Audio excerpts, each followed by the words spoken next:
Il tuo cuore batte al ritmo di calcio a 5? Vieni con l'Alto Vicentino Futsal. Siamo pronti ad accogliere tanti giovani sportivi come te e un giorno potresti giocare nelle categorie più importanti del futsal.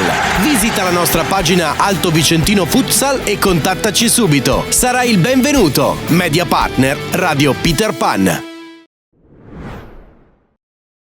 Tifosi appassionati di grande futsal, ben ritrovati finalmente nella sala conferenze dell'Alto Vicentino per la prima conferenza stampa del nuovo anno solare del 2025 in vista dell'11ª giornata di campionato in cui i nostri ragazzi sabato pomeriggio alle ore 18 affronteranno l'MGM 2000, seconda forza del torneo. Siamo qui a presentarla insieme a mister Michele Ferraro e a Simone Pozzan, preparatore atletico del team rossazzurro. Grazie ad entrambi per essere in nostra compagnia. Inizierei come di consueto coinvolgendo mister Ferraro e analizzando soprattutto l'ultimo periodo dell'Alto Vicentino. Ci presentiamo a questo incontro con 2 sconfitte consecutive. Bisognerà ripartire comunque dai buoni segnali avuti a Cornedo e a Brandizzo nell'ultimo impegno con il Fiano e ti chiederei comunque come ha reagito la squadra in queste 2 settimane di sosta, considerato anche il triangolare amichevole che ci ha visti peraltro vittoriosi.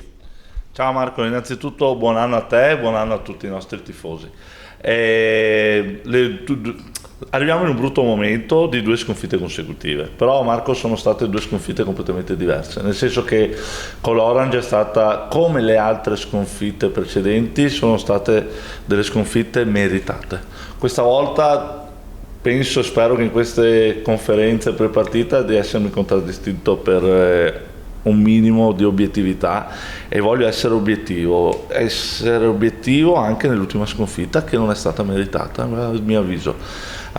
Infatti io è l'unica sconfitta che mi sono veramente arrabbiato con i ragazzi anche a fine primo tempo, perché sono convinto che era assolutamente una partita alla nostra portata, e quindi questo ha portato una grossa riflessione anche tra di noi in queste feste, dove abbiamo continuato come sempre a lavorare anche con entusiasmo, anche se è possibile con più impegno, però Marco resta tanto rammarico per questa ultima partita, quindi dobbiamo ripartire dagli errori fatti nell'ultima partita, perché è stata, a mio avviso, ripeto e spero e credo di essere obiettivo, è stata l'unica sconfitta che non meritavamo di avere, quindi ripartiamo da questa situazione o da questa ultima partita, assolutamente.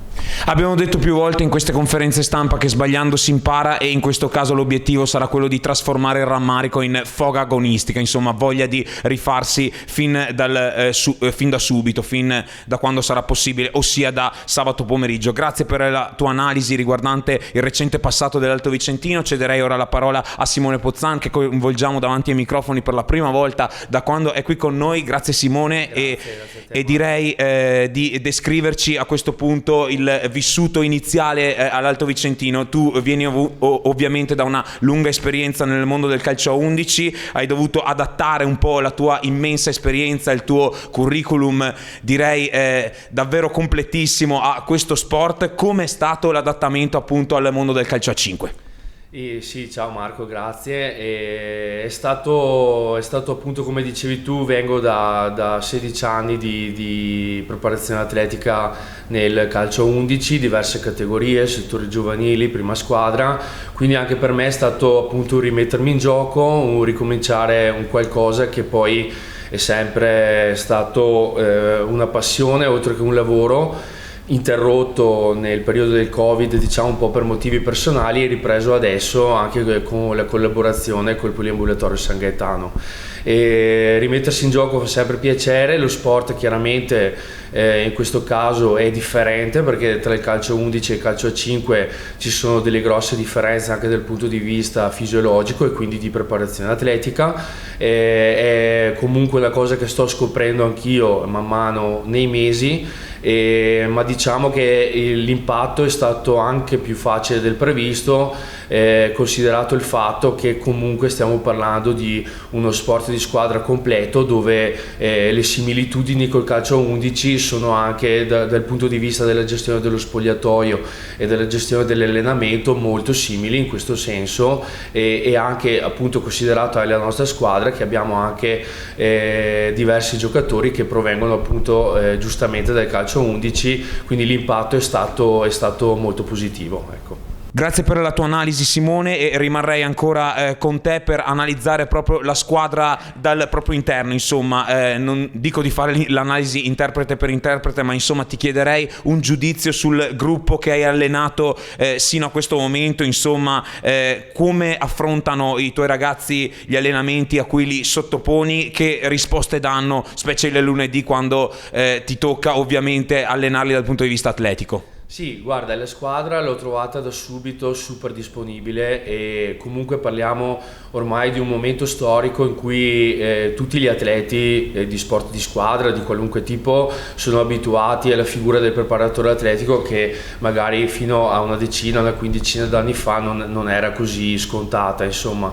Quindi anche questo sicuramente agevola il mio lavoro, perché i ragazzi sanno cosa aspettarsi spesso e sanno anche quelle che sono appunto le richieste per quanto riguarda la preparazione atletica, e capiscono l'importanza, soprattutto in una squadra che deve appunto fare di questo anche della parte fisico-atletica uno dei suoi punti di forza, per andare alla ricerca di quello che è il nostro poi obiettivo sportivo, che è appunto la salvezza. Ai ragazzi voglio solo dire di continuare in questo modo, di continuare così, di spingere il più possibile, cosa che finora onestamente hanno sempre fatto, e quindi non posso che essere soddisfatto dell'andamento fino a questo momento. Bene, grazie davvero di cuore a te, Simone, per l'intervento in questa conferenza stampa, e dopo i colpi di tosse cediamo la parola nuovamente a mister Michele Ferraro. Siamo appunto in un periodo stagionale davvero avverso da quel punto di vista, ma al di là di tutto parliamo dell'MGM 2000, nostro prossimo avversario nel campionato, secondo in classifica come dicevamo nell'introduzione, tanti elementi di spicco a comporre la rosa di mister Parriglia, una grande ex come Tatonetti, i bomber ovviamente Pais e Lucio, che comandano di fatto la classifica dei cannonieri insieme al nostro Lino, un giovane prodigio come Licco appena acquistato dal Avis Isola. Cosa ci aspetta a tuo avviso sabato?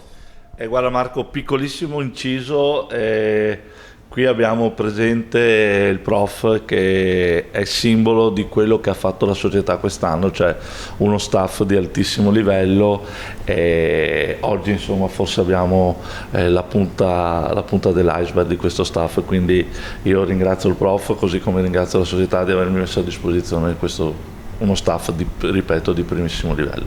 L'MGM è un'ottima squadra, fortissima, una squadra che ha obiettivi ovviamente completamente diversi dai nostri, ma noi all'Anzi non dobbiamo più fallire. Noi abbiamo fallito una partita solo, anche male con l'Orange, e noi non dobbiamo più fallire, quindi chiunque viene all'Anzi dovrà sudare. Hanno elementi ottimi per la categoria, forse anche superiori per questa categoria, hanno un collettivo ottimo e anche quello superiore alla categoria, ma noi dobbiamo giocarcela con tutti, Marco. Adesso per noi va bene, è l'ultima del girone di ritorno, ma per noi adesso l'ultima del girone d'andata, ti correggo. Scusami, l'ultima del girone di andata. Il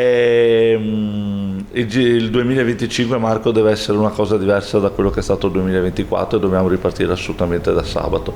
Quindi l'MGM, tantissimo rispetto per questa squadra e questa società, però noi dobbiamo guardare noi stessi e noi dobbiamo fare punti anche con l'MGM. Poi ci sarà il Regium, quindi qui sarà dura e dovrà essere dura per tutti al Palananzi.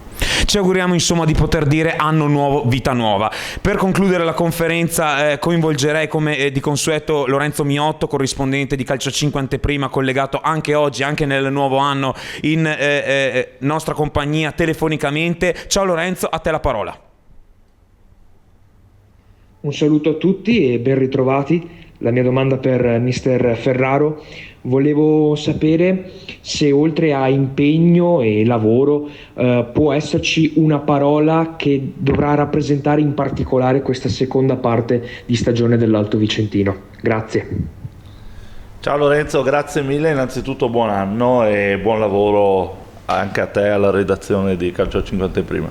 La parola è mentalità, perché noi dobbiamo cambiare mentalità. Noi non abbiamo un gap tecnico, spero anche tattico, perché quella lì è opera mia, e non abbiamo un gap fisico perché i nostri giocatori corrono corrono, quindi noi non abbiamo nessun tipo di gap, a mio parere, a mio modestissimo parere. Poi la classifica magari ovviamente oggi può dire altro. Noi abbiamo un gap di mentalità. Noi dopo Cornedo abbiamo avuto un crollo psicologico, di mentalità, appunto, quindi noi dobbiamo crescere. Siamo un gruppo giovane, seppur giovane, più che giovane, inesperto, e quindi dobbiamo crescere in quel punto lì. Quindi la parola è mentalità dal 2025. Grazie come sempre per la risposta esaustiva, un augurio di buona serata a tutti. Grazie Lorenzo. Grazie davvero a tutti come di consueto per la presenza in questa conferenza stampa che ha presentato appunto Alto Vicentino Futsal MGM 2000, partita che vivremo insieme sabato pomeriggio dalle ore 18. Ci sarà ovviamente la diretta streaming sul canale YouTube per chi non potesse venire qui al Pala Lanzi. Iscrivetevi a tal proposito al canale per non perdervi nessun collegamento. Un saluto, alla prossima, come di consueto insieme ragazzi, sempre Forza Alto!